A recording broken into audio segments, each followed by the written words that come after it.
BBC বাংলার সান্ধ্য অধিবেশন প্রবাহতে আপনাদের স্বাগত। আজ আপনাদের সাথে লন্ডন স্টুডিও থেকে আছি মানসী বড়ুয়া।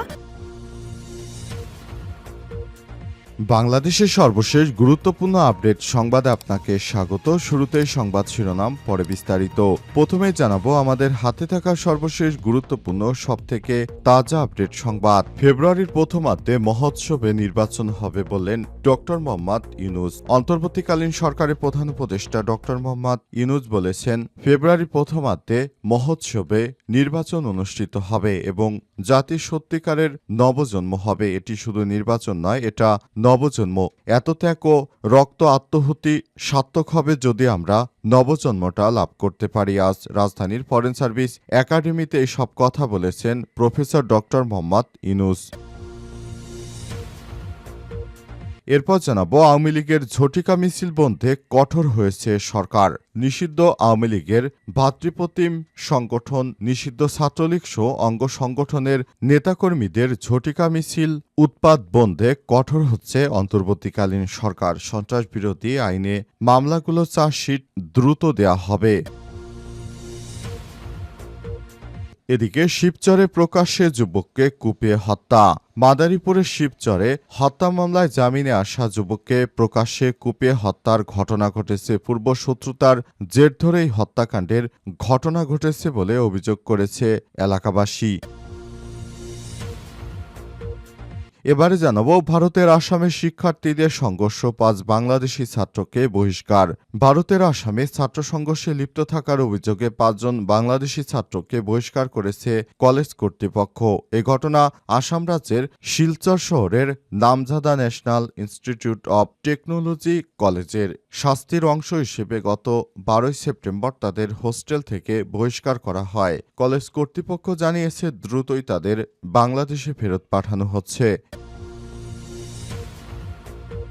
এবং সর্বশেষ জানাবো, গাজায় একদিনেই নিহত অর্ধশতাধিক। ফিলিস্তিনের অবরুদ্ধ গাজায় হামলা তীব্র করেছে দখলদার বাহিনী। এতে উপত্যকাটিতে একদিনে আরও ৫৩ জন নিহত হয়েছে। অন্যদিকে ক্ষুধাজনিত কারণে উপত্যকাটিতে নিহতের সংখ্যা বেড়ে ৪২২ জনে পৌঁছেছে। আজ এক প্রতিবেদনে এই তথ্য জানায় সংবাদ মাধ্যম আল জাজিরা। প্রিয় দর্শক, এতক্ষণ শুনছিলেন সংবাদ শিরোনাম, এবারে বিস্তারিত। তবে তার আগে বন্ধুরা, অনুরোধ থাকবে এই সংবাদটিতে একটি লাইক দিন। এই চ্যানেলে আপনি নতুন হয়ে থাকলে আমাদের সংবাদটি দেখতে দেখতে চ্যানেলটি সাবস্ক্রাইব করে রাখুন। কমেন্ট করে বন্ধুরা আপনার মূল্যবান মতামত জানিয়ে দিন আপনি বিশ্বের কোন দেশ থেকে বা বাংলাদেশের কোন স্থান থেকে আমাদের সংবাদটি দেখছেন এবং শুনছেন। আর বন্ধুরা, এই সংবাদটি আপনার সোশ্যাল মিডিয়া ফেসবুকে শেয়ার করে বন্ধুদেরও দেখার সুযোগ করে দিন। এবারে বিস্তারিত। ফেব্রুয়ারির প্রথমার্ধে মহোৎসবের নির্বাচন হবে বললেন ডক্টর ইউনূস। অন্তর্বর্তীকালীন সরকারের প্রধান উপদেষ্টা ডক্টর মোহাম্মদ ইউনূস বলেছেন, ফেব্রুয়ারির প্রথমার্ধে মহা উৎসবে নির্বাচন অনুষ্ঠিত হবে এবং জাতীয় সত্যিকারের নবজন্ম হবে। এটা শুধু নির্বাচন নয়, এটা নবজন্ম।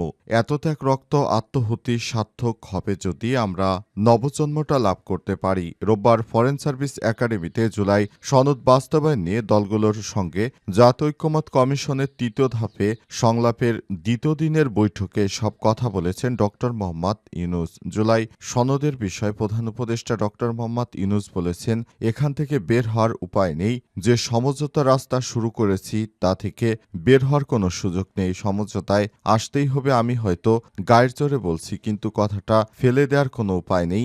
জাতি হিসেবে আমাদের নবযাত্রার সুযোগ ছাত্র জনতার অভ্যুত্থান দিয়েই হয়েছে। সেটার একমাত্র সমাধান হলো সমঝোতার পথে এগিয়ে নতুন বাংলাদেশ তৈরি করতে হবে। তাছাড়া আমাদের হাতে কোনো আর বিকল্প নেই। এই কর্তব্য আমাদের সবার। আসুন একসঙ্গে মিলেমিশে আমরা সনদটি বাস্তবায়ন করার জন্য সুযোগ করে দেই। তা না হলে আমরা যে নতুন বাংলাদেশ গড়ার স্বপ্ন দেখেছি, আবার কিন্তু সেই স্বৈরাচার ফেরত আসবে। তখন হাতে কোনো উপায় থাকবে না সবকিছু কন্ট্রোল করার। সুতরাং আপনারা একটি বিষয় সম্পর্কে অবগত আছেন যে অন্তর্বর্তীকালীন সরকার বিষয়টি কিভাবে হ্যান্ডেল করার চেষ্টা করছে। করছে সেটি বিবেচনায় নিয়ে নিজেদের মধ্যে হানাহানি বন্ধ করে আসুন সমস্ত দল এবং মত মিলে একটি নতুন বাংলাদেশ গড়ার জন্য জুলাই সনদটাকে বাস্তবায়ন করার যে প্রচেষ্টা সেটি করি। অন্তর্বর্তীকালীন সরকারের প্রধান উপদেষ্টা প্রফেসর ডক্টর মোহাম্মদ ইউনূস হঠাৎ করে এমন একটি ঘোষণা দিলেন যে পুরো দেশবাসী সেই বিষয়টি মেনে নিতে বাধ্য হলো। আওয়ামী লীগের ঝটিকা মিছিল বন্ধে কঠোর হয়েছে সরকার। নিষিদ্ধ আওয়ামী লীগের ভ্রাতৃপ্রতিম সংগঠন ছাত্রলীগ সহ যেকোনো নিষিদ্ধ সংগঠনের রাজধানীতে ঝটিকা মিছিল দেখা যাচ্ছে। মিছিলের উৎপাত বন্ধে কঠোর হচ্ছে সরকার। সন্ত্রাস বিরোধী আইনে হওয়া মামলাগুলো চার্জশিট দ্রুত দেওয়া হবে। ক্রমবর্ধমান এই পর্যায়ে গ্রেপ্তার আসামিদের আইন অনুযায়ী দ্রুত বিচার কাজ শেষ করার ব্যাপারে প্রসিকিউশন বিভাগকে সর্বোচ্চ আন্তরিকতা দেখাতে বলা হয়েছে। জুলাই গণ অভ্যুত্থানের পক্ষের শক্তিগুলোর সংঘবদ্ধ অবস্থান নেওয়ার বিষয়ে পরামর্শ এসেছে। সর্বোচ্চ পর্যায়ে নির্ভরযোগ্য একাধিক সূত্র থেকে সব তথ্য জানা গেছে।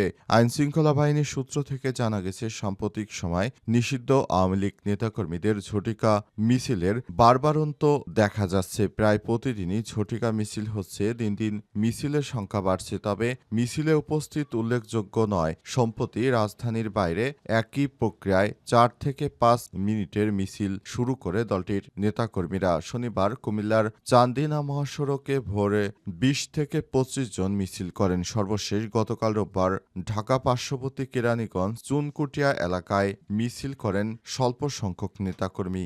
অবস্থায় যেখানে সুযোগ পাচ্ছে সেখানেই তারা মিছিল করার চেষ্টা করছে। অবস্থায় সরকারের পক্ষ থেকে এই মিছিলটি বন্ধ করার জন্য সব রকমের কঠোর পদ্ধতি অবলম্বন করা হচ্ছে। শিবচরে প্রকাশ্যে যুবককে কুপিয়ে হত্যা। মাদারীপুরের শিবচরে হত্যার মামলায় জামিনে আসা যুবককে প্রকাশ্যে কুপিয়ে হত্যার ঘটনা ঘটেছে। পূর্ব শত্রুতার জের ধরেই হত্যাকাণ্ডর ঘটনা ঘটেছে। রোববার 14 সেপ্টেম্বর রাত আনুমানিক 8:30টার দিকে শিবচর বাজারের ইউসিবি ব্যাংকের এটিএম বুথের সামনে প্রকাশ্যে রাকিব মাতবর 25 নামে যুবককে কুড়াল দিয়ে কুপিয়ে হত্যা করেছে দুর্বৃত্তরা। নিহত রাকিব মাতবর চর ফ্যাশন গ্রামের মোহাম্মদ নাসির মাতবরের ছেলে। স্থানীয় সূত্র থেকে জানা যায় নিহত রাকিব মাতবর একটি হত্যা মামলার এজাহারভুক্ত আসামি ছিলেন। সম্প্রতি তিনি সেই মামলায় জেল খেটে জামিনে মুক্তি পেয়েছেন। ধারণা করা হচ্ছে পূর্ব শত্রুতার জের ধরেই হত্যাকাণ্ডের ঘটনা ঘটেছে। হত্যাকারীরা এলোপাতাড়ি কুপিয়ে দ্রুত পালিয়ে যায়। ঘটনার পরপরই আশপাশের লোকজন গুরুতর আহত রাকিব মাতবরকে উদ্ধার করে উপজেলা স্বাস্থ্য কমপ্লেক্সে শিবচরে নিয়ে যায়। সেখানে কর্তব্যরত চিকিৎসক পরীক্ষা নিরীক্ষা শেষে উন্নত চিকিৎসার জন্য ঢাকা মেডিকেল কলেজ হাসপাতালে রেফার করেন। ঢাকায় নেয়ার পথে তার মৃত্যু হয়ে যায়। শিবচর থানা পুলিশ অফিসার ইনচার্জ রাকিবুল ইসলাম ঘটনার সত্যতা নিশ্চিত করেছেন। তিনি জানান, পুলিশ সিসিটিভি ফুটেজ পর্যবেক্ষণ করছে এবং জড়িত দোষী ব্যক্তিদের দ্রুত গ্রেপ্তার করবে। কেন তাকে হত্যা করা হয়েছে সে বিষয়টি নিয়ে কাজ করছে পুলিশ। আসামে শিক্ষার্থীদের সংঘর্ষ, 5 বাংলাদেশি ছাত্রকে বহিষ্কার।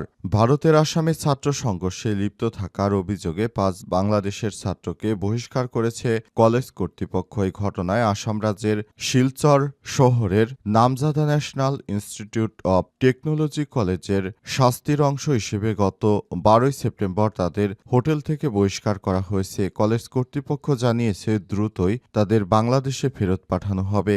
এনআইটি সূত্র থেকে জানা গেছে গত 9 সেপ্টেম্বর এই হামলার ঘটনা ঘটে, যেখানে বাংলাদেশ থেকে এনআইটিতে অধ্যয়নরত তৃতীয় বর্ষের একদল ছাত্র তাদের দেশের ফাইনাল বর্ষের আরেক দল শিক্ষার্থীদের উপর হামলা চালায় বলে অভিযোগ ছিল।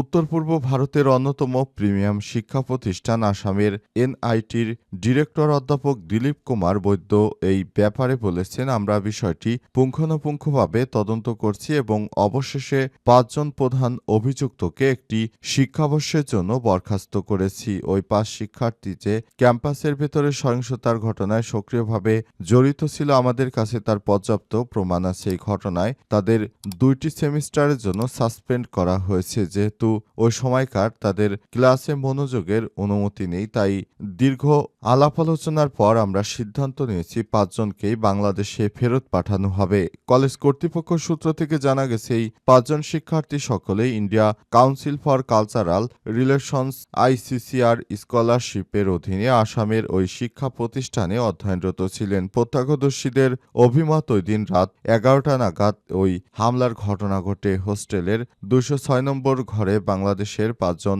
শিক্ষার্থী মাদকাসক্ত অবস্থায় তাদের বাংলাদেশি সহপাঠীদের উপর আক্রমণ চালায়। এই ঘটনার পরই এই সিদ্ধান্ত নিয়েছে বিশ্ববিদ্যালয় কর্তৃপক্ষ।